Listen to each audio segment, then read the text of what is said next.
6 in the morning. A gray-haired man stands frozen on a cold sidewalk, looking up at letters cut into brushed metal above the entrance, his own name. October wind cuts through his collar. In his breast pocket, a sheet of paper folded in 4, worn soft at the creases, carrying 6 words somebody sent at 2 in the morning. No name. No signature. The revolving door pushes cold air into his face. White marble. Reflections running backward across the floor. On the wall, where 2 faces used to hang, there is only one now. The other came down at some point, and nobody in this building can remember when. The woman at the desk looks up. Her eyes travel from his shoes to his collar. Then she smiles, the smile of someone who has just decided he isn't worth asking.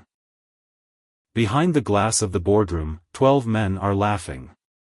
His hand closes on the door handle. The building had a name on it. His name.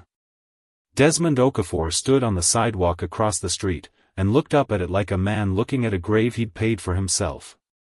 40 stories of glass, and steel catching the early light. And there it was. Carved into brushed metal above the entrance. Okafor Tower. Letters he hadn't asked for. Letters Walter had insisted on, back when insisting on things was still something Walter got to do. 5 years. That's how long since he'd walked through those doors. 5 years since he'd stood in this exact spot, and made a promise to a dying man. He didn't move yet. Just stood there. Because some part of him already knew that once he crossed this street, there was no walking it back. Not this time. Not the way there hadn't been a way to walk back the promise itself, all those years ago, in a hospital room, that smelled like antiseptic and endings. The wind picked up off the Atlanta streets. Cold for October. Desmond pulled his coat tighter, and thought about the last time he'd seen Walter Bragg alive. A hospital bed. A window with a view of nothing but a parking structure, and a slice of gray sky. And that voice. Thinner than it used to be.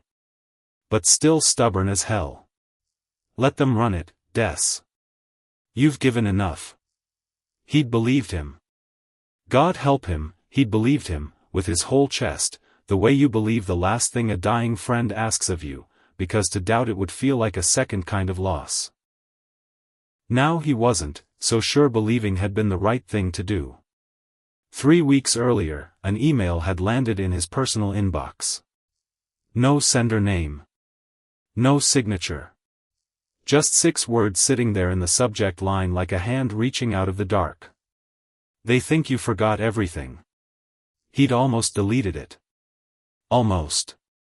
Because at 64 years old, you learn to recognize garbage when it lands in your lap. Scams. Grifts. People who smell money, and come sniffing, hoping an old man's guard has finally gone soft. Except he opened it anyway. And what he found inside wasn't garbage. Financial reports. The kind that don't match the ones a board sees in a boardroom. Internal memos. Names he recognized, names that used to sit across from him at dinner tables, names he'd trusted, with the thing he and Walter had built out of nothing. A deal. Quiet. Careful. Buried under language designed to look boring, the way the worst betrayals always are, dressed up in spreadsheets, so nobody has to look them in the eye. A deal to sell Solvane Dynamics. His company. His and Walter's company. Sold to Titan Petroleum. The same industry Solvane was built to put out of business. He read it once. Then again. Then a third time at 2 in the morning, with a glass of bourbon going warm beside him, untouched, because his hands were too busy holding the papers steady. 2 weeks of quiet verification followed. 2 weeks of calls to old contacts, men who still owed him favors, from a different lifetime.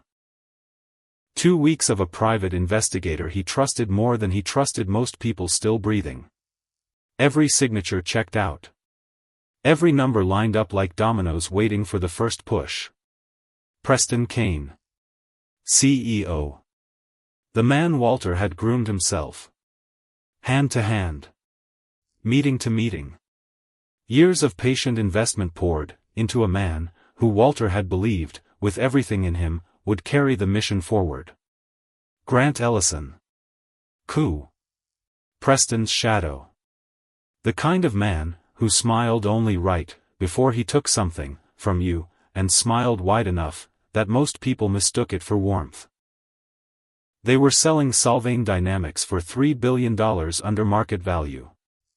And in exchange, quietly, off the books, wrapped in language that would take a forensic accountant a month to untangle, they'd receive personal stakes in Titan worth $200 million combined. Desmond had sat with that number for a long time. 200 million. Not for growing something. Not for building. For selling out everything Walter Bragg had bled for, in a garage, with a leaking roof, back when neither of them had 2 nickels to rub together, and the whole idea sounded like a fever dream to everyone but them. He didn't call ahead. Didn't announce himself. Didn't want to give anybody the courtesy of preparation. Just booked a flight from his home outside Charleston, and came back to the city, where all of it started. Where a garage, with a leaking roof, and 2 folding chairs had somehow, impossibly, become this. The revolving doors pushed cold air against his face, as he walked in. The lobby had changed. He noticed that first. 15 years ago he'd picked the wood paneling himself. Warm. Honey-colored. The kind of wood that made people feel like they were walking into something built to last, something that had roots. Gone now. Replaced with white marble. Glass. The kind of sterile shine that photographs well for annual reports, and means absolutely nothing to the people who work under it every day. And the wall. The wall where his portrait used to hang beside Walter's. 2 men. One black. One white. Standing in front of a garage that didn't exist anymore. That wall now held one face. Preston Kane. Smiling. Confident. Like he'd built the whole thing, with his bare hands, and never once needed anybody else's shoulders to stand on. Desmond stood there a moment longer than he meant to. They erased us, he thought. They just erased us and nobody even noticed. Because that's how erasure works. Quiet. Patient. One frame swapped out for another, until the room forgets there was ever anything else hanging there at all. He walked to the reception desk. A young woman looked up. Pretty. Polished. The kind of professional smile that gets trained into people, not felt. Can I help you? I'm here for the executive board meeting. Her eyes moved. Down. Up. Cataloging him the way people do, without realizing they're doing it. Plain black suit. No watch worth noticing. No bag with a logo. Nothing that screamed money, because Desmond Okafor had never needed to scream. Do you have an appointment? No. I'm sorry, sir. Not unkind. Just final. The executive floor requires prior authorization. Who are you here to see? Before he could answer, another woman appeared, from the elevator bank. Younger. Sharp eyes. A tablet held against her chest like a shield. Is there a problem? This gentleman says he's here for the board meeting. No appointment. The second woman, her badge read Sophia Ramirez, executive assistant, turned to look at him. No recognition. None. Why would there be? She'd started 2 years ago. Long after Desmond Okafor had faded out of the company's daily story, become a name on old plaques, a face nobody under 30 had bothered to look up on a slow afternoon. Sir, the executive board's in a private session. They can't be disturbed. If you'd like to leave your information. I'll wait. Sophia hesitated. Something crossed her face. Not suspicion exactly. Just the mild discomfort of a person who senses something is off, but can't name what. You can wait over there. She gestured toward a row of chairs down the hallway. But it might be a while. Important meeting. Desmond nodded. Walked to the chairs. Saturday. The leather was cold against his back. And through the glass wall of the boardroom, he could see them. 12 men around a long table. All white, except for one seated near the far end, pushed there, it seemed, like an afterthought nobody wanted at the center. At the head sat Preston Kane. Silver hair combed to perfection. Hands moving as he spoke, the way men move their hands, when they've rehearsed confidence, so long it's become instinct, indistinguishable from the real thing. Beside him, Grant Ellison. Leaner. Harder around the eyes. On the screen behind them, a logo Desmond knew, before he even let himself read it fully. Titan Petroleum. The deal was already in motion. He could see that just from the posture in the room. Relaxed shoulders. Easy laughter.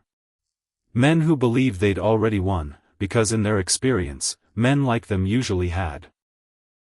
He looked at his watch. 1 minute. Employees walked past him in the hallway, without a second glance. A few looked, then looked away. The particular kind of looking away people do, when they see something that doesn't fit their expectations, and decide it isn't worth their attention. An older black man. Alone. No badge. No escort. Clearly, in their eyes, someone who didn't belong. 2 minutes. Through the glass, Preston laughed at something Grant said. Desmond watched his mouth move, and thought about how easy it must feel, being that certain the world already belonged to you. Not earning that certainty. Just being handed it, generation after generation, until it stops feeling like a gift, and starts feeling like gravity. 3 minutes. And that's when the memory came. Unbidden. The way old memories do. Not asked for. Not wanted. Just arriving, the way weather arrives, whether you've dressed for it or not. 15 years ago. This same city, though a different building. A cramped office they could barely afford. He and Walter sitting on the floor, because they'd sold the chairs to make payroll that month. A cold pizza box between them. Grease soaking through cardboard. The future terrifying, and wide open at the same time, the two feelings tangled, so close together they were almost indistinguishable. This company's gonna belong to whoever creates value, Des, Walter had said, eyes bright with something that looked, back then, like conviction and hope had gotten tangled up together, and become the same thing. Not skin color. Not who your daddy was. And if somebody forgets that one day? Desmond had asked. Walter had smiled. That easy Montana smile. The one that made strangers trust him in about 4 seconds flat, the one that had opened 1,000 doors, that would have stayed shut for Desmond alone. Then you'll remind them. That's why I need you. 4 minutes. Desmond wondered, sitting in a cold leather chair in a hallway, that used to smell like fresh paint, and possibility, what Walter would say now. His name gone from the walls. His legacy about to be sold to an oil company. His partner sitting here, invisible, while the people supposedly running his life's work laugh 20 feet away behind glass, close enough to see, too far away to matter. 5 minutes. Sophia walked past again. Glanced at him. Something in her face, that might have been pity. Poor man. Doesn't he know he's wasting his time? And Desmond felt it then. Not just the sting of betrayal. He'd expected that. Prepared for it. Built armor against it on the flight over, the way you brace for a punch you know is coming. What he hadn't prepared for was this. The erasure. The specific, quiet violence of being looked at, and seen as nothing. He'd felt that before. As a boy in a classroom, where teachers called on everyone but him. As a young engineer in rooms full of men, who talked over his sentences like he hadn't spoken at all. As a founder who'd watched investors direct every single question to Walter, standing right beside him, like he was furniture, that happened to have opinions nobody wanted. He'd thought he was past feeling it. He wasn't. Some wounds don't heal. They just go quiet for a while. 6 minutes. He stood up. There were 2 roads in front of him. He could see them both, clear as daylight, the way a man sees the 2 roads only, when he's already decided which one he's going to take. Road 1. Leave. Call his lawyer. Spend the next 6 months fighting, through depositions and filings, while Preston and Grant finished their deal, and walked away rich men, richer than sin, laughing about the old fool who'd shown up too late. Road 2. Walk through that door. Desmond Okafor had spent 64 years being underestimated by people, who mistook quiet for weak. Had spent 64 years watching that mistake become their undoing, slowly, patiently, the way water finds the crack in stone, that eventually splits it wide open. He'd learned, a long time ago, what to do with that. Let them think you're small, he told himself, straightening his jacket, feeling the fabric settle across his shoulders like armor. Let them think you don't matter. And then he walked toward the boardroom door. Behind the glass, Preston was still talking. Still smiling. Still believing, in that particular way rich men believe things, that this company was his. He had no idea. No idea that the man he'd forgotten, the man Sophia had walked past, with pity in her eyes, was about to open that door and end his career faster than it takes to finish a cup of coffee. Desmond put his hand on the handle. Thought of Walter. Thought of every kid his foundation had put through school, the ones who wrote him letters saying his story made them believe they could build something too. Then he opened the door. Every head in the room turned. Preston stopped mid-sentence. His hand, raised toward the Titan logo glowing on the screen, froze in the air like he'd been caught reaching for something he shouldn't. 12 pairs of eyes locked onto the man in the doorway. Older. Black. Plain black suit. No badge. No escort. No reason, as far as any of them knew, to be standing there at all. Grant spoke first. Voice sharp. The particular sharpness of a man who isn't used to being interrupted. Excuse me. This is a private meeting. Who let you in here? Desmond didn't answer. He stepped inside. Let the door click shut behind him. His eyes moved slow across the table. Faces he didn't know. New hires. Preston's people, brought in after the company had already changed shape without him. But at the far end, pushed out to the margin like a man being slowly erased from relevance, sat someone he did recognize. Malcolm Pruitt. General Counsel. One of the few people left who'd worked directly with him and Walter, back when the company was small enough that everyone knew everyone's name, back when the paint on the walls still smelled fresh. Malcolm's face had gone the color of paper. His hands gripped the table edge like a man bracing for a car crash he could see coming, and couldn't stop. He knows, Desmond thought. He knows exactly who I am. But Malcolm said nothing. Sat frozen. Eyes darting between Desmond and Preston. Caught somewhere between the truth and his own survival, and not sure yet which one was going to win. Preston rose. Buttoned his jacket. The practiced calm of a man who believes he controls every room he ever walks into. Sir. I don't know how you got past security. But this is an executive board meeting. You need to leave. Now. Desmond looked at him. Really looked. 5 years ago this same man had stood at Walter's funeral.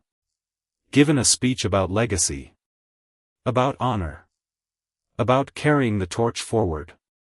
He'd shaken Desmond's hand at the graveside, and promised, with tears that Desmond had believed were real, to protect everything the two of them had built. Now he stood there like Desmond was a stranger who'd wandered in off the street. "I'll leave," Desmond said, "when I'm ready." The words landed. He watched them land. Watched Grant's jaw go tight. Watched two of the younger executives trade confused glances, because whatever else was happening in this room, one thing was clear. Nobody talked to Preston Kane like that. Not anymore. Not for years. Sophia appeared in the doorway, breathless. "I'm so sorry, Mr. Kane." He was in the hallway. "I told him you were in a meeting, but he just—" "Call security," Grant said. Didn't even look at her. But Desmond was already moving. Past the row of executives. Past leather chairs, and crystal water glasses, and expensive pens laid out on legal pads nobody ever wrote a single word on. He walked straight to the head of the table, where Preston stood, hand still resting on the back of the chair. The chair that used to be Walter's. The chair that, before Walter, had been his.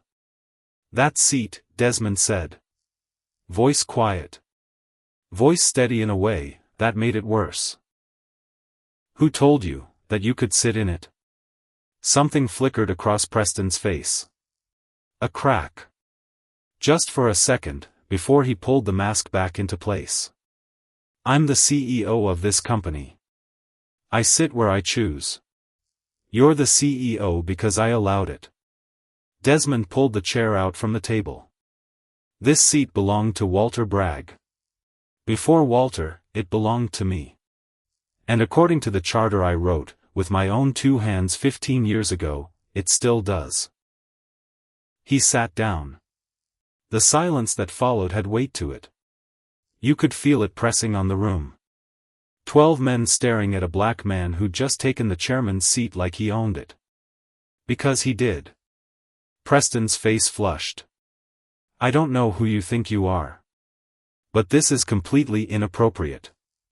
Security's on the way, and I'd suggest you leave, before this becomes a legal matter."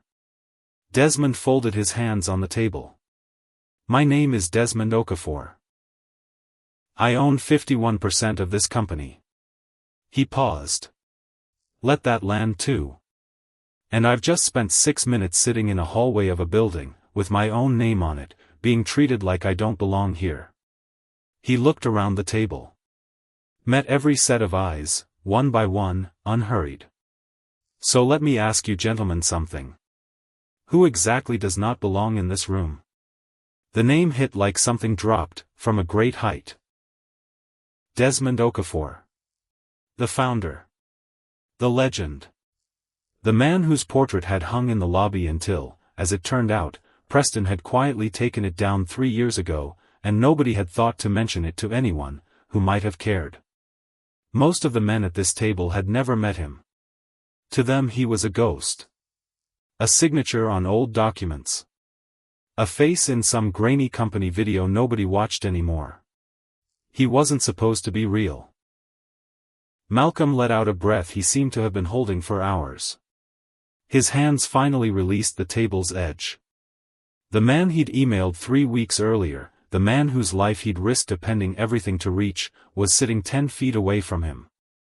He'd come. But Preston Kane hadn't spent 5 years quietly consolidating power just to fold at the first sign of pressure.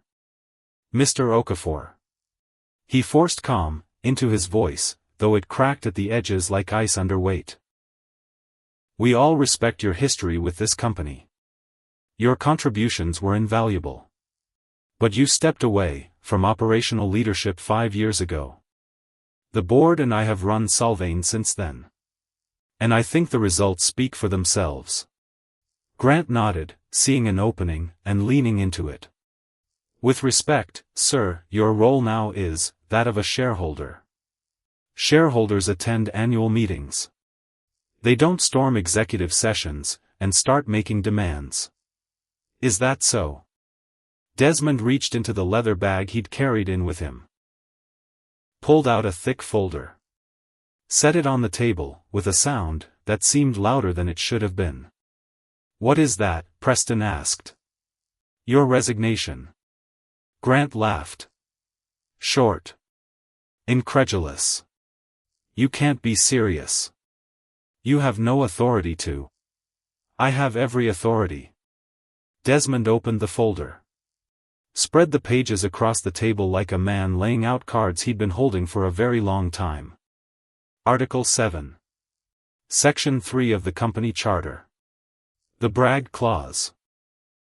He said the name slow, deliberate, watching Preston's face for the moment recognition hit. And here was the thing nobody in that room understood, and the thing Desmond himself hadn't fully understood, until 3 weeks ago, when he'd pulled the original documents to verify the clause was even real. Because he'd known the words existed. Known the general shape of it, the way you know the shape of an old scar, without remembering the exact night it happened. But the specifics. The full weight of what Walter had written and why. Those had been sealed away, tucked into an envelope Desmond didn't yet know existed. What he had, walking into this room, was the legal skeleton. Not the reasons behind it. Not yet. In the event of gross misconduct, breach of fiduciary duty, or actions that fundamentally betray the founding mission of this company, the majority shareholder retains the right to assume direct operational control. And terminate any member of the executive team. Immediately. Without board approval. The room went cold. Preston and Grant traded a look. They'd heard rumors of that clause. Buried somewhere in the founding documents. A relic, they'd assumed, from the early days, something two idealistic men had written, when the company was small enough, that it could still fail overnight. Nobody had ever taken it seriously. It wasn't supposed to matter anymore. That clause has never been invoked, Preston said. It's probably not even enforceable. Then let's find out. Desmond pulled out his phone. Dialed. Set it on the table, speaker on. A woman's voice answered on the second ring. Office of the Board of Directors. This is Regina speaking. Regina. This is Desmond Okafor. I'm invoking Article 7, Section 3. Authorization Code. Bragg. 0317. A pause. 2 seconds. 3. Confirmed, Mr. Okafor. The clause is active, as of, a beat, papers rustling somewhere on the other end, 10:47 this morning.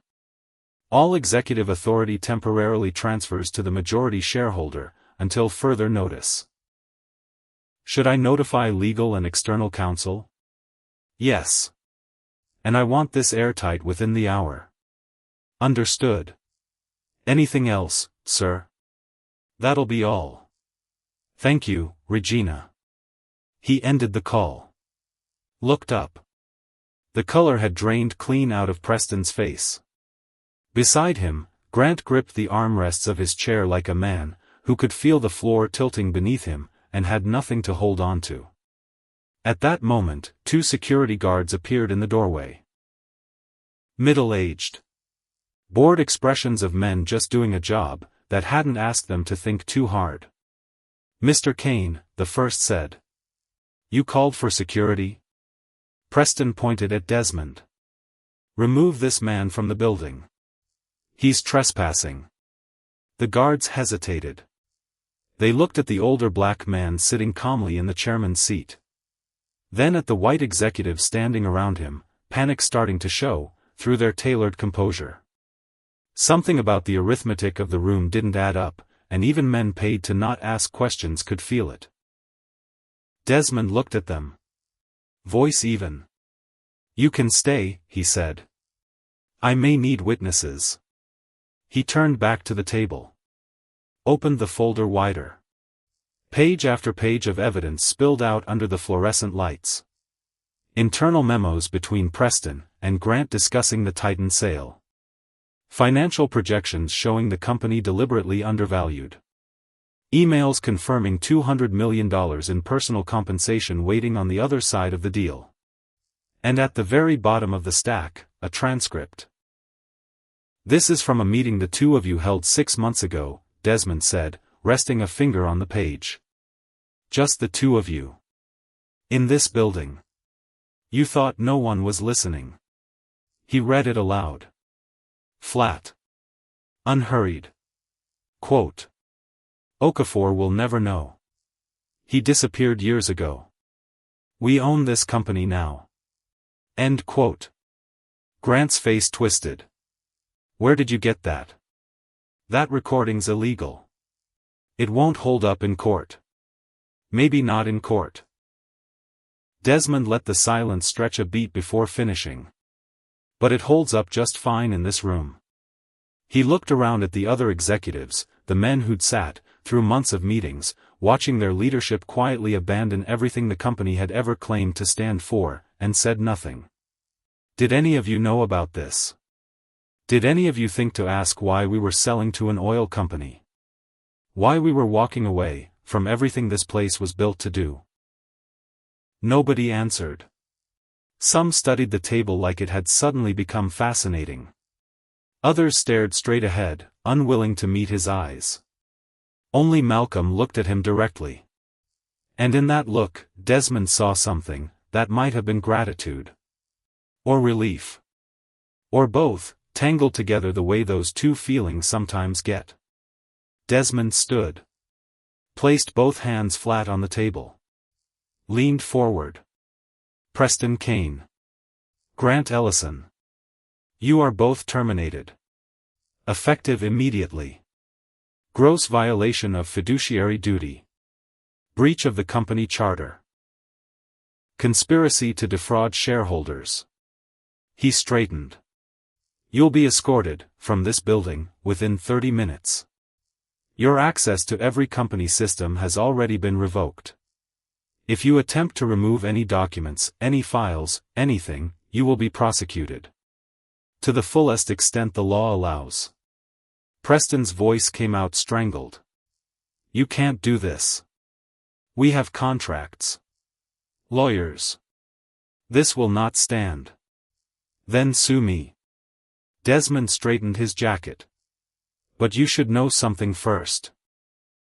By the time your lawyers file their first motion, every regulator in this country's going to have the evidence of your fraud sitting on their desk. I imagine they'll be very interested in your $200 million side deal." He turned to the rest of the room. "Anyone else involved in this scheme, I suggest you leave now. The rest of you, will talk. Privately. I need to know, who in this building still remembers what this company was supposed to stand for." Malcolm rose from his seat at the far end of the table. Walked toward Desmond, passing the stunned, silent faces of men who, 5 minutes ago, hadn't known his name. He stopped in front of him. "I sent you the email." His voice barely above a whisper. "I didn't know if you'd come." Desmond looked at him. This man who'd risked everything, his career, his security, maybe more, to do the one thing that mattered. "You did the right thing, Malcolm. That took courage most men don't have." Security guards led Preston and Grant toward the door. Preston turned at the threshold, face contorted with something that looked less like anger now, and more like fear finally catching up to him. "This isn't over, Okafor. You've been gone 5 years. You don't know how to run this company anymore. You'll destroy everything." Desmond didn't answer. Watched him go instead. Watched the door close behind two men who'd spent years believing this company belonged to them. Then he turned to the window. The Atlanta skyline stretched out below, gold in the late morning light. The same city where he and Walter had started, with nothing but a leaking roof, and a folding chair each. 6 minutes in a hallway. That's all it had taken to see exactly how far things had fallen. But standing there, watching the city he'd helped build breathe, and hum below him, Desmond understood something else too. Something heavier than the satisfaction of the last 10 minutes. He'd walked into, that boardroom to reclaim a company. What he hadn't expected, what nobody could have prepared him for, was who he'd find standing beside Preston Kane, when the door swung open. Not a stranger. Not some hired executive brought in to dress up the deal, with a friendly face. Walter's nephew. Ethan Bragg. 34 years old. The boy Desmond himself had mentored, brought up through the company, trained with his own hands the way Walter had once trained him. The one person left alive, who carried Walter's blood in his veins. Standing at that presentation. Helping sell it. Desmond hadn't said anything yet. Hadn't let his face show what that discovery had done to him in the half-second it took to register. There'd be time for that conversation. There had to be. Because some betrayals cut clean, like a knife through paper. And some cut slow. Circle back around. Find the softest part of a man, and settle there, quiet, waiting. This was the second kind. He thought about Walter's face in that hospital room. The trust in his eyes, when he said let them run it. The way he'd meant Preston. Meant Grant. But never, not once, not in a single conversation across 15 years of partnership, had he meant this. Desmond closed his eyes for a moment. Just one moment. Let himself feel the full weight of it, before he had to be strong again for whatever came next. Because there would be more. He knew that the way you know weather's coming, before the sky changes color. The email. The recording.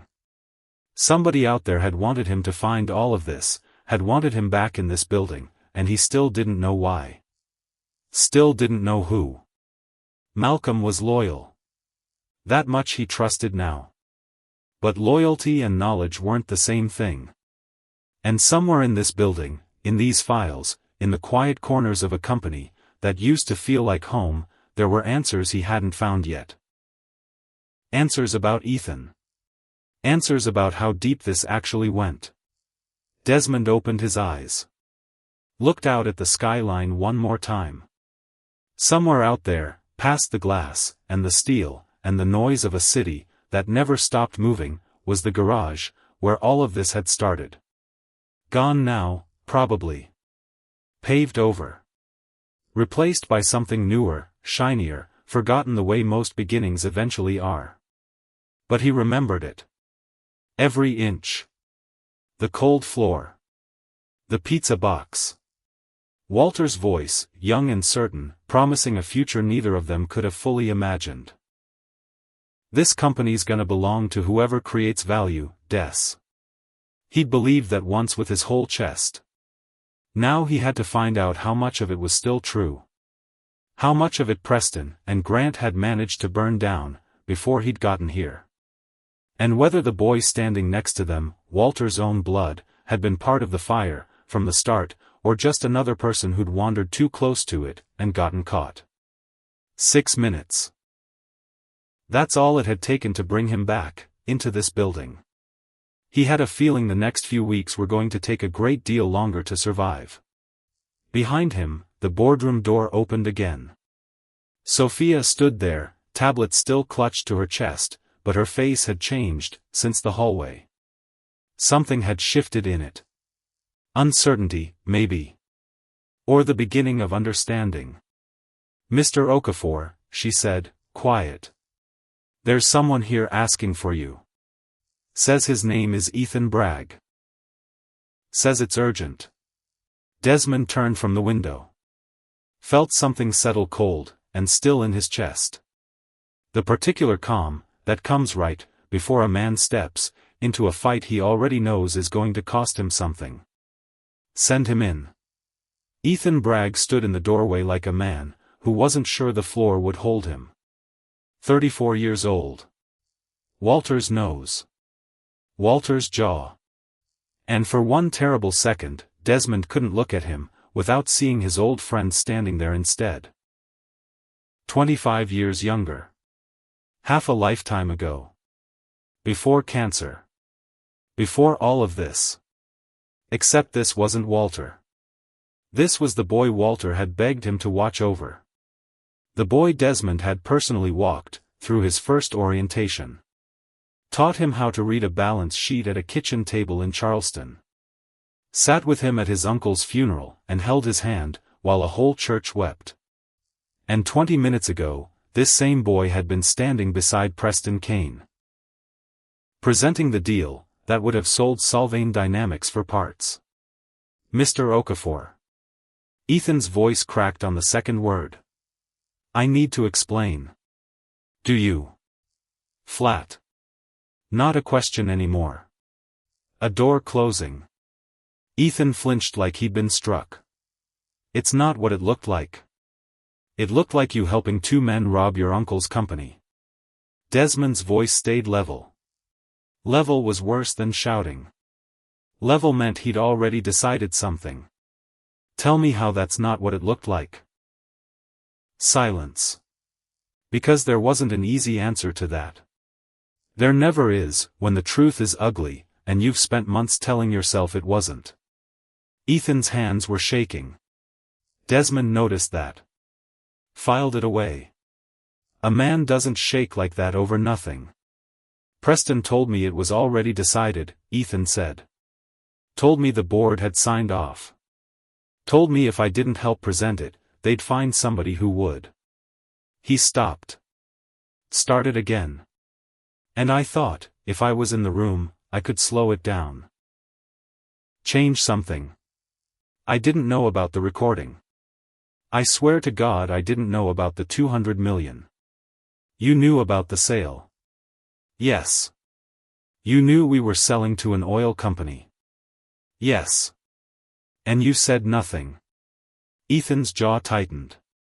Something flickered behind his eyes. Not defiance exactly. Closer to grief. I've been trying to say something for 8 months, he said. Nobody wanted to hear it. You want to know why I'm standing here right now instead of in that boardroom watching them get dragged out? Because I sent you something too. Desmond went still. What? 3 weeks ago. Ethan's voice dropped. The email. The financials. I didn't sign it, because I was scared, and because I thought, if it came from me, they'd bury it before it ever reached you. So I routed it through an anonymous account. Made it look like it came from somewhere inside legal. The room seemed to tilt slightly. Desmond thought of Malcolm. Standing at the far end of the boardroom table 20 minutes ago, pale as paper, hands white-knuckled on the wood. The gratitude in his eyes, when Desmond had thanked him for sending it. I sent you the email, Malcolm had said. He'd believed it. Hadn't questioned it. Why would he? Malcolm told me he sent it, Desmond said, slow, testing the words like ice on a lake. Ethan's face changed. Malcolm said that? In the boardroom. 10 minutes ago. Ethan shook his head, and for the first time something like real fear crossed his face, not the fear of getting caught, but the fear of a much worse thing. That's not right. I sent it. I have the drafts. I have the account logs. Mr. Okafor, if Malcolm's claiming he sent that email. He didn't finish the sentence. He didn't have to. Desmond felt something cold settle low in his stomach. Because there were only 2 explanations for 2 men both claiming credit for the same act of loyalty. And neither one of them was good. Either Ethan was lying to save himself. Or somebody had used Malcolm's name. Malcolm's account. Malcolm's fingerprints. To set him up. Desmond had learned, across 64 years, that the moment your gut goes cold like this, that's the moment to stop talking, and start listening. He turned to Sophia, still hovering near the door. Get me Malcolm. Now. And pull every login record for the last month. Every device. Every IP address that touched the executive email server. Sophia's tablet was already moving in her hands. On it. And somebody find Harold Voss. Ethan's head came up sharp. Harold still around? You know him? Everybody who worked with my uncle knows Harold. Something almost like relief crossed Ethan's face. If anybody in this building still tells the truth, it's him. Desmond nodded slowly. Looked out once more at the skyline, gold going amber now, as the morning tipped toward noon. 6 minutes in a hallway had cracked something open. And whatever was underneath, he was only just beginning to see the shape of it. Harold Voss arrived 40 minutes later. 70 years old. Silver-haired. Moving with the deliberate care of a man, whose knees had given up arguing with him years ago, but whose mind hadn't slowed a single step. He'd been chairman of the board once. Retired now. Living quiet, out past the suburbs, the kind of man companies forget exists, until they desperately need someone who remembers everything. He walked into what used to be Walter's office, Desmond's now, again, apparently, though it still smelled like somebody else's cologne, and stopped in the doorway. Looked at Desmond for a long moment. "You look older," Harold said. "So do you." "I earned it honestly." Harold's mouth twitched, almost a smile, and then it was gone, because whatever had brought him here in a hurry on a Tuesday afternoon wasn't the kind of thing that left room for smiling long. "You called." "I came." "What's happened?" Desmond told him. All of it. The email. The recording. Ethan standing in the presentation. Malcolm claiming credit for something Ethan swore he'd done. Harold listened without interrupting, the particular stillness of a man who'd sat through 1,000 board meetings, and learned that silence gathers more information than questions do. When Desmond finished, Harold sat down slowly across the desk. Folded his hands. "I need to tell you something," he said.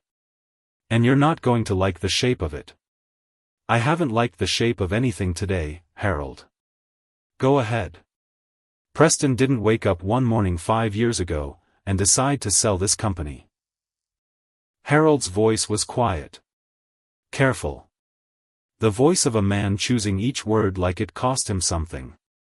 This started before Walter died. The room went very still. "Say that again."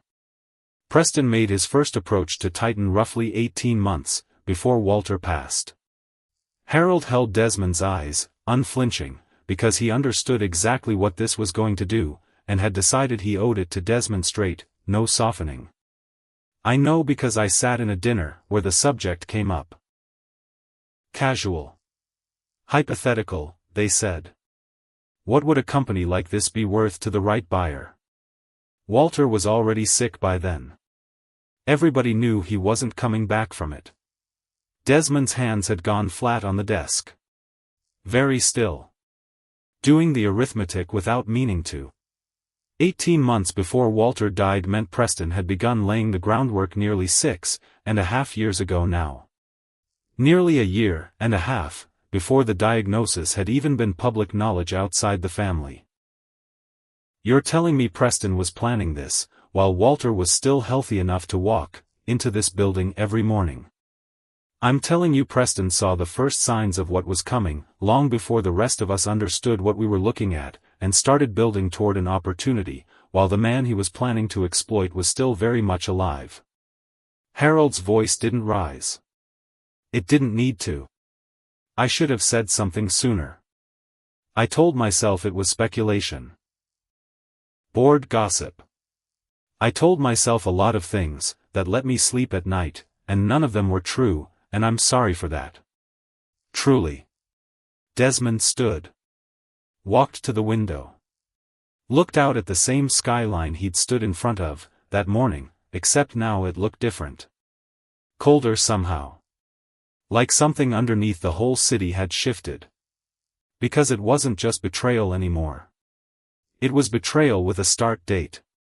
A calculated one. Preston hadn't waited for grief to create an opening.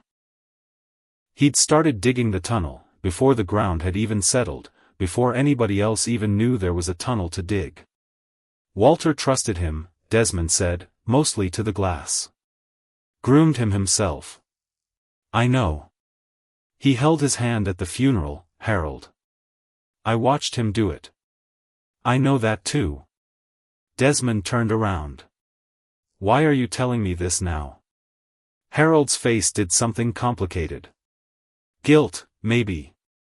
Or the particular exhaustion of a man who's been carrying something heavy for a very long time, and is finally allowed to set it down. Because I think whoever sent you that email wasn't trying to save the company, Harold said. I think they were trying to save you. And I don't think it was Malcolm. And I don't think it was entirely Ethan either. Then who? Harold hesitated. I have a name, he said. But I want to be certain, before I give it to you. Because if I'm wrong about this, it'll cost somebody everything. And I've already been wrong about enough today.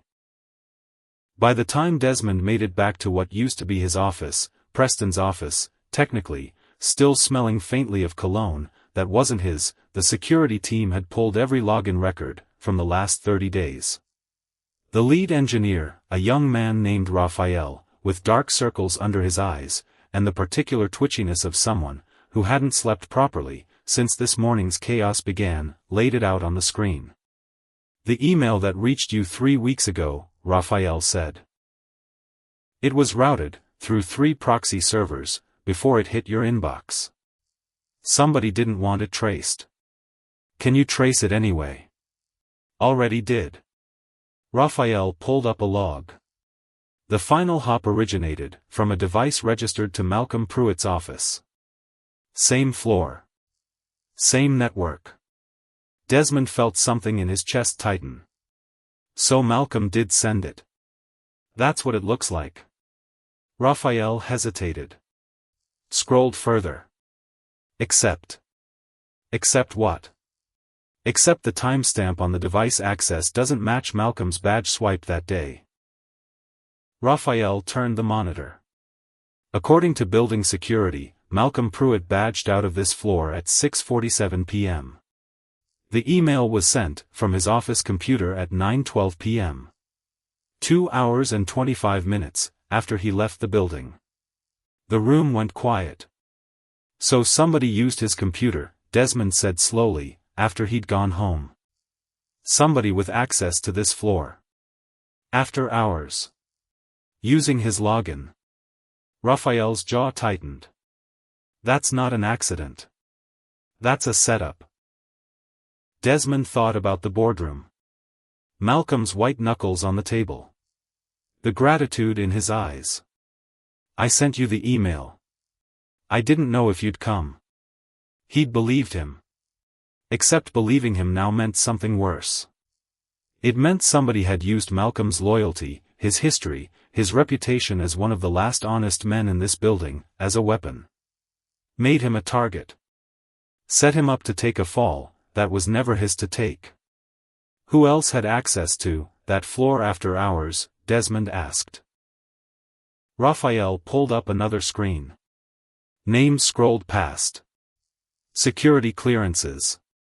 Badge histories. One name stopped Desmond cold. Grant Ellison.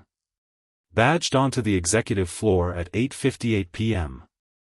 14 minutes before the email went out from Malcolm's terminal. Grant, Desmond said quietly. Looks that way, sir. Desmond stared at the name a long moment. Felt the pieces sliding into place with the particular sickening clarity that comes when a puzzle you've been fighting suddenly reveals itself all at once. Because this wasn't just about hiding the Titan deal anymore. This was about controlling who got blamed if it ever came out. Grant had planted the trail. Made it look like Malcolm had broken ranks. Which meant if Desmond ever came back, if the deal ever unraveled, there'd be a scapegoat ready and waiting. Somebody loyal. Somebody who'd take the fall, so the real architects walked away clean. Except it hadn't worked. Because Malcolm, standing in that boardroom, hadn't hesitated for a second to claim it. He thought he was protecting me, Desmond realized. He didn't know Grant had used him. He genuinely believed he'd sent it. Or he was covering for whoever actually did. Which brought him back to Ethan. Standing in the doorway of this same office an hour ago, shaking, insisting he'd sent it. Insisting he had drafts. Logs. 2 men. 2 claims. 1 email. And somewhere underneath all of it, a truth Desmond still hadn't found. He found Malcolm alone in the small conference room down the hall. Sitting with his hands folded on the table, staring at nothing, the particular stillness of a man waiting for a verdict he already suspects is bad. Desmond sat across from him. Didn't waste time. I need to ask you something, Malcolm. And I need the truth, not the version that makes you look good. Malcolm's eyes came up. Tired. Older than they'd looked in the boardroom. All right. The email. 3 weeks ago. Did you send it, or did you find it already sent, from your account, and decide it was safer to claim it than explain it? For a long moment, Malcolm said nothing. Then something in his shoulders came loose. Like a held breath finally let go. I found it already sent, he said quietly. I came in the next morning. Saw the sent folder. Saw what had gone out, from my machine, and my first thought wasn't, who did this? My first thought was, dear God, they're going to think I did this, and they're going to fire me before lunch. So you claimed it. I claimed it, because whatever was in that email was true, and I wanted it to reach you, and I figured, his voice cracked. I figured if somebody was going to take credit, or take the fall, better it be me than somebody who didn't understand what they were risking. I've been here 15 years, Mr. Okafor. Since almost the beginning. I've got nothing left to lose, that they haven't already taken piece by piece. Ethan's got a whole career ahead of him. Desmond sat back slowly. You were protecting him. I didn't know for certain it was him. I suspected. Malcolm's eyes glistened, just slightly, before he blinked it back under control. He's been miserable for months. Coming in early. Leaving late. The kind of guilt that sits on a man's face when he knows something he can't say out loud.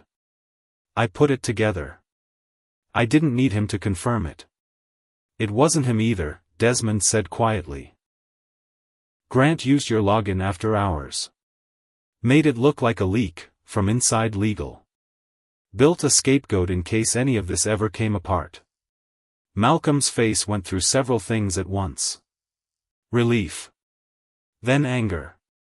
Then something colder settling underneath both. He used my name, Malcolm said, to protect himself. While selling this company out from under it. Looks that way. Malcolm was quiet a long moment. Then, softer. So who actually sent it? If not me. If not Ethan. Desmond didn't have an answer yet. But he had a feeling.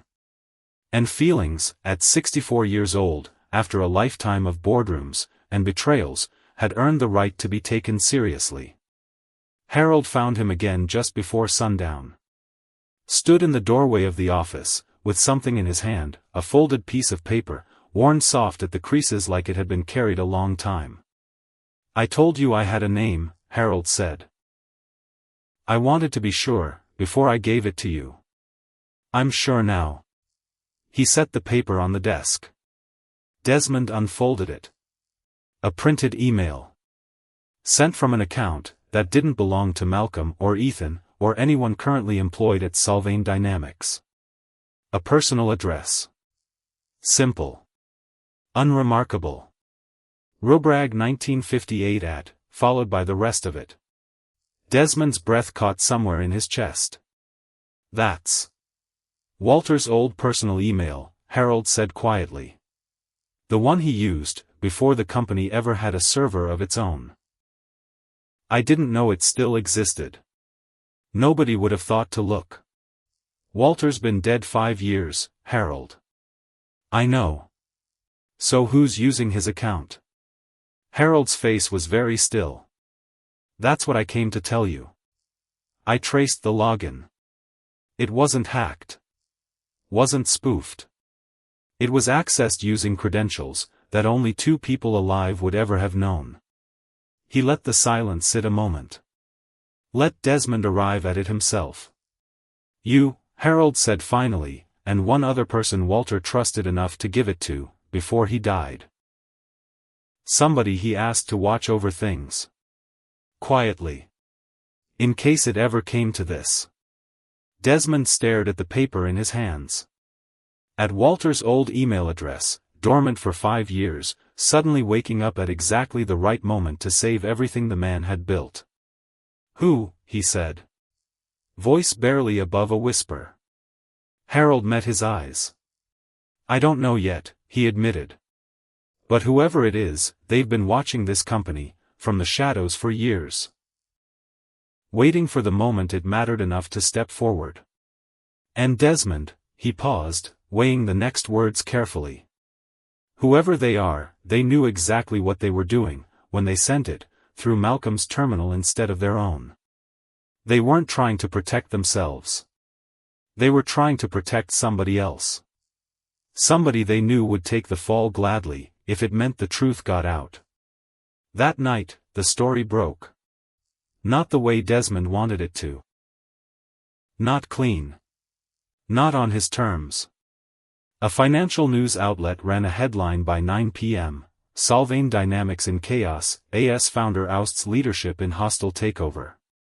Beneath it, a photo of Desmond, from years ago, taken out of context, cropped to make him look older, angrier, more like a man seizing power than a man reclaiming what was stolen from him.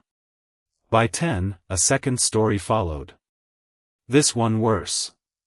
Anonymous sources, unnamed, uncheckable, claiming Desmond had orchestrated the entire crisis himself.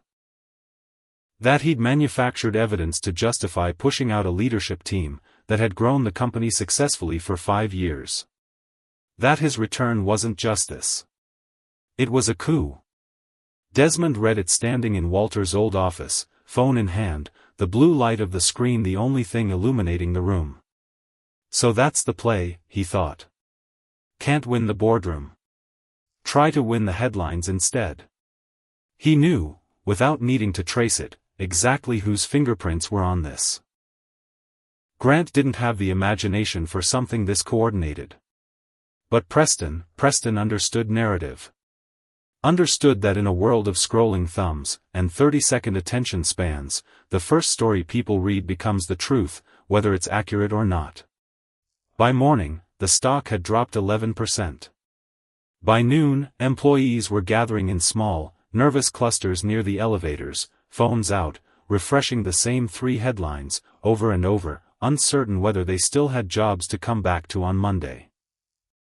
Sophia found him in the hallway outside the boardroom, tablet clutched tight, worry written plain across her face. "It's trending," she said. "Nationally. People are saying you," she stopped herself. "Say it. They're saying you're doing this for control. Not justice. There's a clip going around, something from years ago, you at a shareholder meeting, out of context, it makes you look." She trailed off again. Like a man who doesn't belong in that chair, Desmond finished for her. Sophia didn't answer. Didn't need to. Desmond stood there a moment, feeling the particular weight of a lie spreading faster than any truth ever could. Because that was the oldest trick there was, and somehow it still worked every single time. Make the wronged man look like the wrongdoer. Make the theft look like the crime, and the man reclaiming what was stolen look like the thief. He thought of every boardroom he'd ever walked into where his word had been questioned twice, as hard as any white man's beside him. Every time he'd had to prove twice, over what other men were simply handed. They're doing it again, he thought.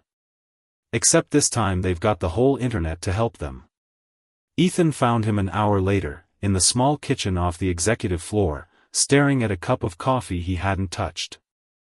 "I saw the stories," Ethan said quietly. "Everyone's seen the stories. I want to help." Desmond didn't look up. "You already helped Preston sell the truth for a paycheck once this month." Forgive me if I'm slow to trust your next offer. The words landed hard. Ethan flinched, but he didn't leave. I know, he said. I know I don't deserve trust right now. But I've still got access to internal comms nobody's revoked yet. Preston's careless. He thinks I'm still loyal, because he doesn't know what I told you. If I can get inside his messages, before they lock me out, you'd be committing corporate espionage against your own former boss. I'd be finishing what I started 3 weeks ago, when I sent that email.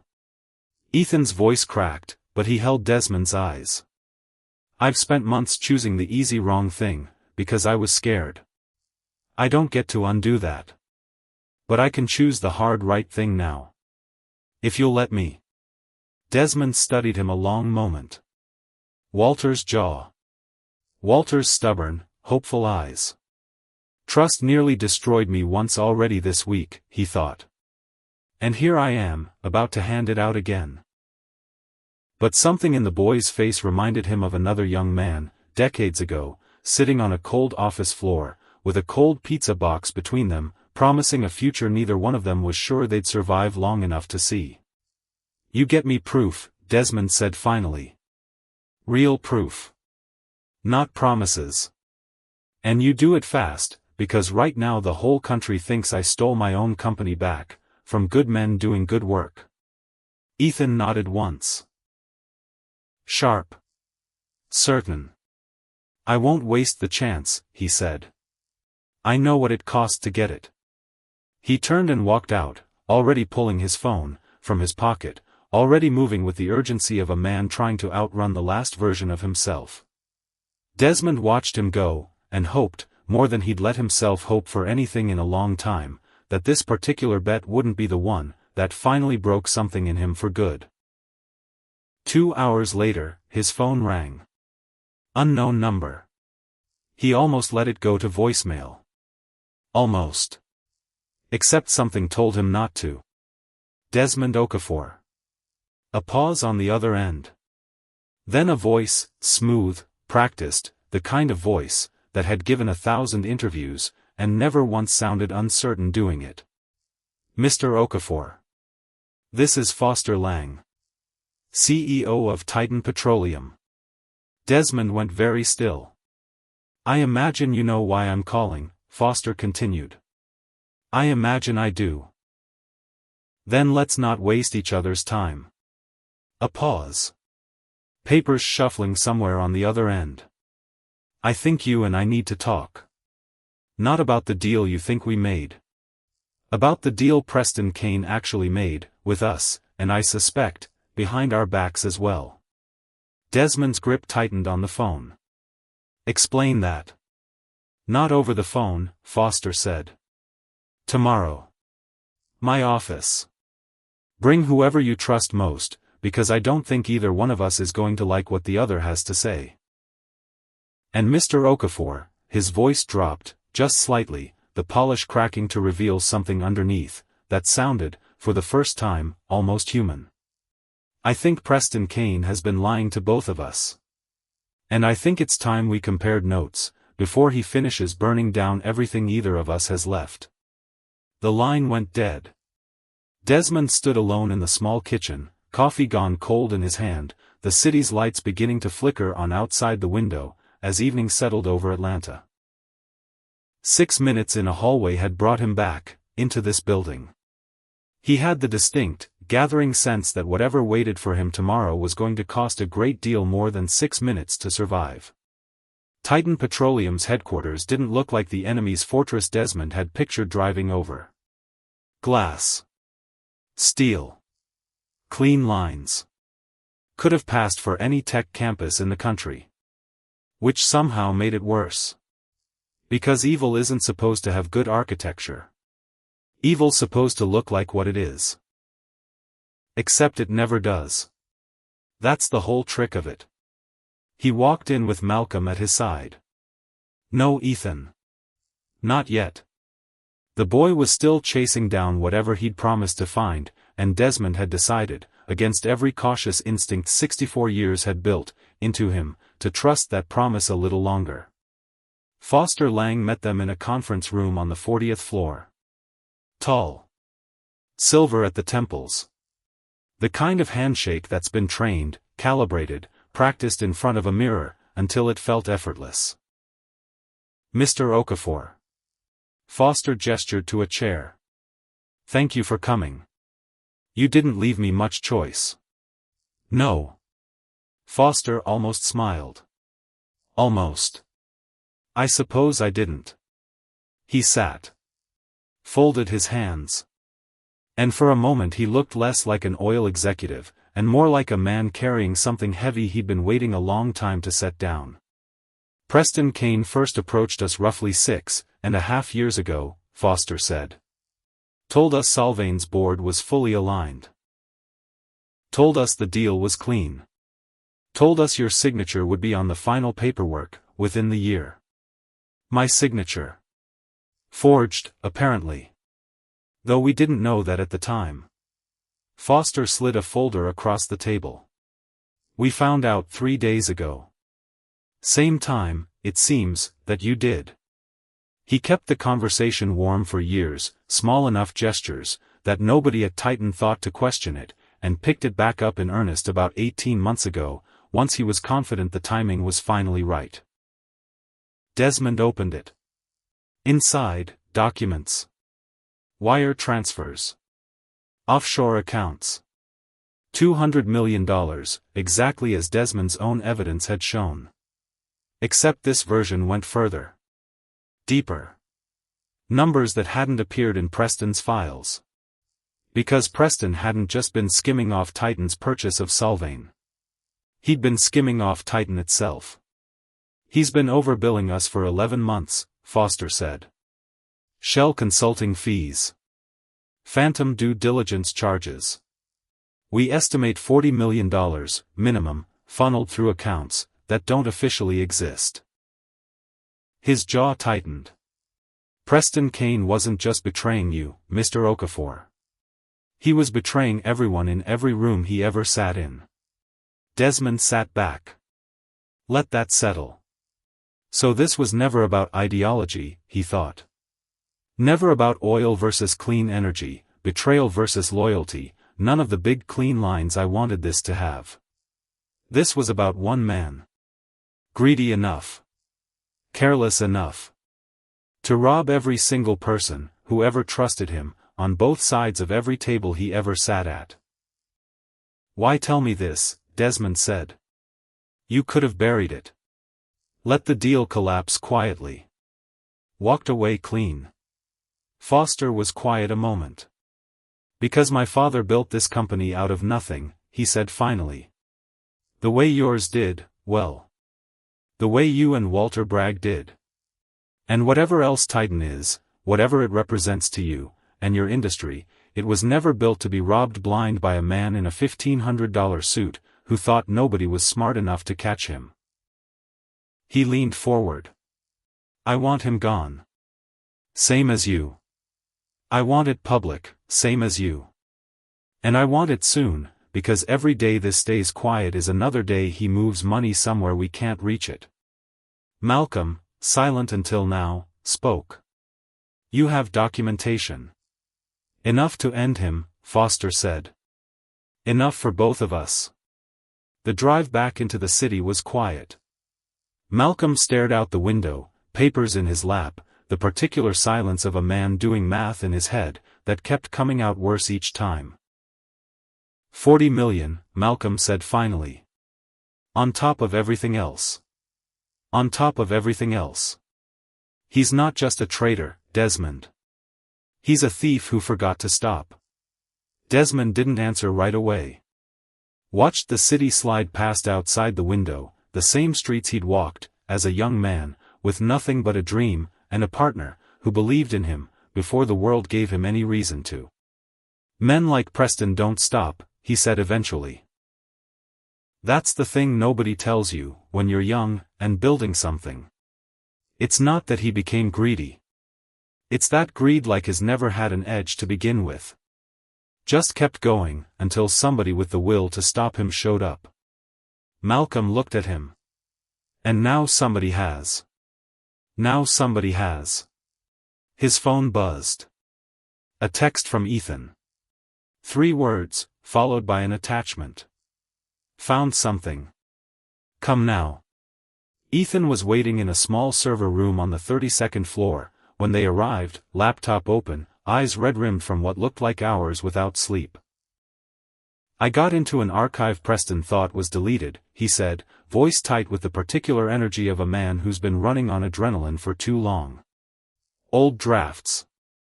Emails he wrote and never sent. Notes to himself. He turned the laptop around. This one's dated a little, over 6 years ago. Right around the time Foster Lang says Preston first approached Titan. Desmond leaned in. Read. Walter's getting worse. Doctors giving him maybe a year, or 2 at most. Need to start laying groundwork now, while Okafor's still distracted running the daily business, while nobody's watching the horizon. Once Walter's gone, there's nobody left who'll fight for the old mission hard enough to stop this. The words sat there on the screen. Cold. Clinical. A man calculating a dying friend's remaining years like an actuarial table, and starting his plan, while the man could still shake his hand. Desmond felt something in his chest go very quiet. Not rage would come later, he suspected, in some private hour, when nobody was watching. Right now what he felt was something closer to grief revisited. Fresh. As if Walter had died a second time, in a different way, right there in that message. There's more, Ethan said quietly. Keep scrolling. Desmond did. Another draft. Dated a few weeks later. Ethan's loyal to the Bragg name, not to me. Need to keep him close, keep him useful, but watch him. If he ever suspects, cut him out, before he becomes a problem. Ethan's jaw was tight, staring at his own name on the screen like it belonged to somebody else's life. He knew, Ethan said. The whole time. Knew I might turn on him eventually. Kept me close anyway. Used me as cover, because having Walter's nephew standing next to him made the whole thing look legitimate. He used your uncle's name to sell the theft, Desmond said quietly. And used you to sell your uncle's name. Ethan didn't answer. Didn't need to. His silence said enough. By that evening, Desmond had what he needed. Foster Lang's documentation. Ethan's recovered files. The badge logs proving Grant had framed Malcolm. Harold's testimony about the timeline stretching back more than 6 years. And somewhere, still unaccounted for, the mystery of Walter's old email account, waking from 5 years of silence at precisely the right moment. He called an emergency shareholder meeting for the following morning. Word spread fast. By sunrise, news vans lined the street outside the building. Reporters with cameras and microphones, waiting for the next chapter of a story that had already gone national twice in 3 days. Desmond stood in the office, that used to be Walter's, watching the crowd gather below, and felt the particular stillness that comes right before something irreversible. Today it ends, he thought. One way or the other. Harold found him there. Stood beside him at the window a long moment before speaking. You look like a man about to walk into a courtroom, Harold said. Feels about the same. You'll be fine. I appreciate the confidence. Harold almost smiled. Then his face grew serious, and he reached into his jacket. Pulled out an envelope. Old. Worn at the corners, the paper gone soft, and yellow with age. I found something, Harold said. Last night. Going through old board archives, trying to understand exactly how the Bragg clause ended up written the way it did, and why it had the reach it does. I found this filed with the original documents. Sealed. Never opened, because nobody ever thought to look. He handed it over. Desmond stared at the envelope. His name written across the front in handwriting he'd have recognized anywhere, in any lifetime. Walters. His hands weren't quite steady as he opened it. Des. If you're reading this, something's gone wrong. I'm hoping it never comes to that. I'm hoping you never need these words. But I've learned enough about this business, and enough about men, who smile too easily, to know that hope isn't a strategy. I wrote the brag clause myself. Made the lawyers word it exactly the way I wanted, even when they told me it was unusual, even when they told me no other company writes something like this, into their charter. I didn't care. Because I always knew, long before I got sick, long before any of this, that someday, somebody might try to take what we built. And I needed you to have a way back in. Fast. Undeniable. Something no lawyer, no board, no smiling thief could talk their way around.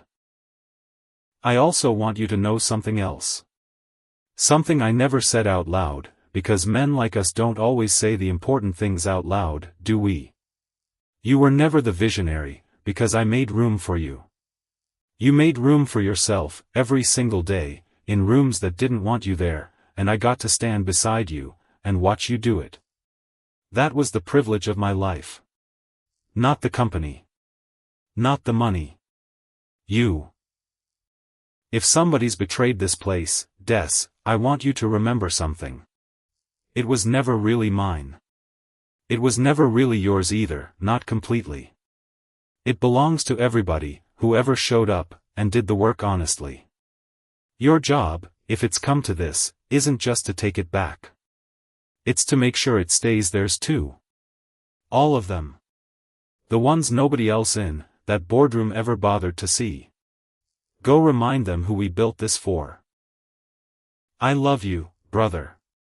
Always did. Never had the guts to say it plain, until now, with a pen, when you can't interrupt me. Walter. Desmond stood very still, the letter trembling slightly in his hands. Harold, watching, said nothing. Just let the silence be what it needed to be. Because some grief doesn't ask permission. It just arrives, uninvited, 5 years late, exactly when a man least expects to be ambushed by it. Desmond folded the letter carefully. Pressed it flat against his chest for one long moment, the way you'd hold something fragile you were afraid of dropping. He knew, Desmond said finally, voice rough. He knew this might happen. Years before it did. Seems that way. He wrote this clause like a weapon he was leaving me. In case I ever needed it. I knew the words existed, Harold. Knew the outline of it. Just never knew he'd carried it this far. Never knew he'd written something like this. He did. Desmond looked up. Something had shifted in his face. Grief still there, but underneath it, something harder. Steadier. Then I intend to use it exactly the way he meant. The atrium was packed by 9 that morning. Shareholders. Board members. Reporters pressed against the back wall, cameras rolling. Employees filling every available inch of standing room, phones out, recording, because whatever happened here in the next hour was going to be replayed 1,000 times, before the day was over. Desmond stood at the podium. Malcolm to his left. Harold and Foster Lang seated in the front row, an alliance nobody in that room could have predicted 48 hours earlier. Preston sat near the back, flanked by 2 lawyers, face carved from something that wasn't quite confidence anymore. Grant beside him, jaw tight, eyes darting toward every exit like a man calculating how fast he could disappear, if this went badly enough. Desmond let the room settle. Let the silence stretch just long enough to matter. 3 days ago, he began, I walked into this building for the first time in 5 years. I wasn't recognized. I was asked to wait in a hallway, while men who were supposed to be honoring my partner's legacy sold this company out, from under everyone in this room. He paused. Let his eyes move slow across the crowd. Since then, I've learned things I wish I hadn't had to learn. I've learned that betrayal doesn't always arrive suddenly. Sometimes it's been growing for 6 years, waiting patiently for the right moment to become an opportunity. A murmur moved through the room. Preston's lawyers exchanged a glance. "I've learned that a good man can be framed by a better liar, and made to doubt his own loyalty." He glanced toward Malcolm. "I've learned that grief can be exploited by people patient enough to wait for it." He turned toward the screen behind him. Nodded to Raphael at the control booth. The screen filled with Preston's own words. The draft email. "Need to start laying groundwork now, while Okafor's still distracted running the daily business." A collective intake of breath moved through the crowd like wind through wheat. Preston stood. "This is out of context. Taken from private files, illegally obtained. Sit down, Preston." The voice that cut across the room wasn't Desmond's. It was Foster Lange's. Every head turned. The CEO of Titan Petroleum rose from his seat in the front row, buttoning his jacket, and for a moment the entire atrium seemed to forget how to breathe. "For those of you who don't know me," Foster said, voice carrying clean and hard through the room, "my name is Foster Lange. I run Titan Petroleum. The company Preston Kane and Grant Ellison were secretly negotiating to sell Solvane Dynamics to." He turned to face Preston directly. "What none of you know, what I only learned 3 days ago myself, is that Mr. Kane wasn't simply betraying Solvane's shareholders. He was defrauding mine as well. $40 million in false billing over the last 11 months. Documentation is being filed with the SEC as we speak." The room erupted into noise. Reporters scrambling. Shareholders on their feet. Preston's face had gone the color of old paper. Desmond raised a hand. The room, slowly, quieted. "There's one more thing," he said. He reached into his jacket. Pulled out the letter. Old paper, soft at the creases. 15 years ago, my partner and I built this company on a simple idea. That value matters more than background. That what you create matters more than what room you were born into, or what color your skin is, or whose family name opens doors for you, before you've earned the right to walk through them." He held the letter up, careful, like something sacred. "Walter Bragg died 5 years ago believing he'd left this company in good hands. He was wrong about the men. But he wasn't wrong about the idea. Because before he died, he wrote something into our charter that gave me the power to come back. To remind everyone in this room who we actually built this for." He set the letter down gently on the podium. It wasn't for Preston Kane's $200 million. It wasn't for Grant Ellison's shell accounts. It was for every engineer who ever stayed late, because they believed clean energy could actually change something. Every employee who took a smaller salary, because they trusted the mission over the money. Every kid who wrote my foundation a letter saying this company's story made them believe they could build something too. He looked directly at Preston. "You didn't just steal money. You stole their reason for showing up every morning." The silence that followed had weight. You could feel it pressing down on every person in that room. "Preston Kane, Grant Ellison, you're both formally terminated, effective this moment, for fraud, breach of fiduciary duty, and conspiracy against both this company and Titan Petroleum. Federal investigators have already been notified. Your assets are being frozen as we speak." Preston's lawyer leaned in, whispering something urgent. Preston didn't seem to hear it. He just stared straight ahead, the particular blankness of a man watching everything he'd built on lies finally collapse in real time. Security approached. This time, nobody hesitated. As they walked him out, Preston turned one last time. Opened his mouth like he might say something, some final threat, some last grasp at control. Nothing came out. For the first time in 5 years, he had absolutely nothing left to say. In the quiet that followed, after the reporters had filed their stories, after the shareholders had voted unanimously to reinstate Desmond's full authority, after Grant had been escorted out in handcuffs 3 hours later. Once federal agents arrived, Desmond stood alone in Walter's office. His office. Again. The city stretched out below, gold in the late afternoon light. Same view. Same skyline. But something about it looked different now. Lighter, somehow, though nothing about the last 3 days had been light at all. A knock at the door. Ethan stood there, uncertain, the particular posture of a man not sure if he's still welcome. "You wanted to see me." Desmond gestured to the chair across from the desk. Ethan sat. "I've thought about what to do with you," Desmond said. "Thought about it a great deal, actually. You helped hide a fraud for 8 months. You watched a company get sold to people who wanted to destroy everything it stood for, and you said nothing until the very end." Ethan's jaw was tight. He didn't argue. Didn't make excuses. "I know," he said quietly. "I don't have anything to say that makes that better." "No. You don't." Desmond studied him a long moment. "But you also sent that email." Anonymous. Risky.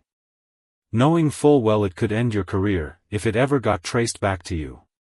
And when I needed proof most, you found it, even after I told you plainly I didn't trust you. He leaned forward. "Your uncle wrote me a letter 15 years ago, that I only read this morning. In it, he said something about second chances.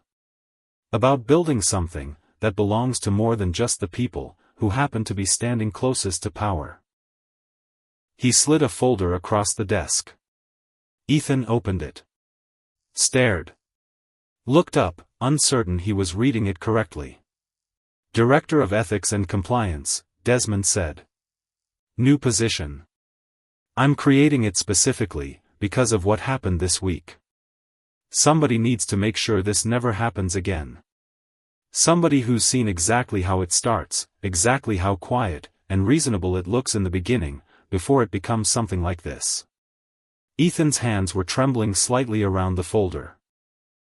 "You're trusting me with that? After everything?" "I'm trusting you, with a chance to prove the second half of your uncle's name means as much as the first half already did." Desmond's voice softened, just slightly. "Don't waste it." Ethan nodded. "Once. Firm." "I won't." He rose to leave. Stopped at the door. "He would have been proud of you," Ethan said quietly. "Whatever you're feeling right now, grief, anger, whatever's underneath all of it.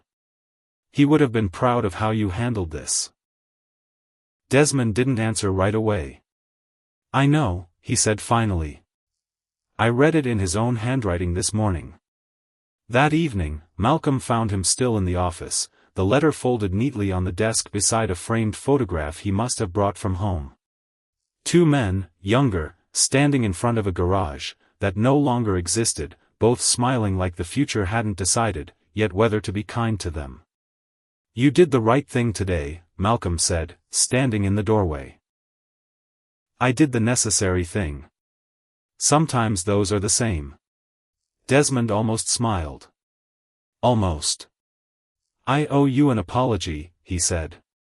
"I doubted you. For a while there, I let myself believe you might not be who I thought you were. You had reason to doubt everyone by that point." "That's generous of you to say." Malcolm shook his head. "It's true, is all. This building taught you that lesson the hard way this week. I don't blame you for learning it." He stepped further into the room. Set something on the desk, a small nameplate, freshly engraved. "Interim CEO. Malcolm Pruitt." Desmond looked up, surprised. "The board voted an hour ago," Malcolm explained. "Unanimous. They want someone who's been here, through all of it. Someone who understands what almost got lost. And you're willing." "I'm terrified," Malcolm admitted. "But yes. I'm willing." Desmond studied the nameplate a long moment. Then nodded, slow, the particular nod of a man passing something forward he trusts will be carried well. Walter would have liked you, he said. He had an instinct for people, who did the right thing even when it cost them something. You've got that instinct too. Malcolm's eyes went bright, just for a moment, before he blinked it back. I'll try to live up to it, he said. You already have. 1 month later, the stock had not only recovered, it had climbed 8% above where it stood before the crisis first broke. Federal charges against Preston Kane and Grant Ellison were moving forward, backed by evidence from both Solvang and Titan Petroleum, an alliance nobody could have predicted a month earlier, and one that neither company's shareholders would soon forget. Malcolm settled into the role of CEO, with the particular steadiness of a man who'd spent 15 years learning every corner of the company, from the ground up, never once seeking the spotlight, and now finding himself standing in it anyway. Ethan Bragg threw himself into his new position, with the intensity of a man trying to outrun his own guilt, through sheer volume of good work, auditing every department, building compliance systems, from scratch, determined that nothing like this would ever again grow quietly in the shadows of grief and trust. And in the lobby of the building, now simply called Solvang Tower again, the name Preston had briefly attempted to change quietly reversed. Within days, a new photograph went up on the wall. Not a replacement for the old one. A restoration of it. 2 men. One black, one white. Standing in front of a garage that no longer existed, in a city that had grown up around them, without ever quite forgetting where it started. Beneath it, simple words. Founded by Desmond Okafor and Walter Bragg, 15 years ago, on the belief that what you build matters more than where you started. Desmond stood in front of it one afternoon, hands in his pockets, when a young man approached. 22, maybe 23. New employee badge still stiff and shiny on his lanyard. He studied the photograph for a long moment. Then turned. You're Mr. Okafor. Not a question. I am. I read about what happened here. All of it. The young man's voice carried something earnest, unguarded, the particular openness people haven't yet learned to armor over. I applied because of your story. Because of what you did, walking back in, taking it all back. Desmond looked at him a long moment. Thought of himself at that age. Thought of every door that had been slower to open for him than it should have been, every room where he'd had to prove twice what other men were simply handed. Let me tell you something, Desmond said, quiet, steady. The hardest part was never walking back through that door. Anybody can walk through a door, if they're angry enough. He glanced back at the photograph. At Walter's easy smile, frozen in time, forever 29 years old in that garage, forever certain the future was going to be kind to both of them, if they just worked hard enough for it. The hard part, Desmond continued, is what you do after. Whether you build something that outlasts your own name on the wall. Whether you make room for the next person nobody bothers to notice in the hallway. He looked back at the young man. So when you're the one sitting in the chair someday, and you will be, if you do this right, don't ever let somebody wait in a hallway like they don't matter. Ask their name. Look them in the eye. Remember that everybody who walks through that door is carrying a whole life nobody else in the room can see. The young man nodded, something settling in his face, resolve, maybe, or the first seed of it. I will, he said. Desmond gave a small nod. Turned toward the elevator. Behind him, the young man stood a moment longer in front of the photograph, studying the 2 founders who'd started with nothing and built something that had somehow, against every odds stacked against it, survived long enough to matter to a stranger born decades after that garage had gone cold. A hallway had brought Desmond Okafor back into this building. What he'd rebuilt in the weeks since was worth immeasurably more than the 6 minutes it had taken to remind everyone exactly who this company was always meant to belong to. And somewhere, in whatever quiet place old friends go, when their work here is finally truly finished, Desmond liked to believe Walter Bragg was watching. Still smiling that easy Montana smile. Still certain, after everything, that the future had been worth building after all.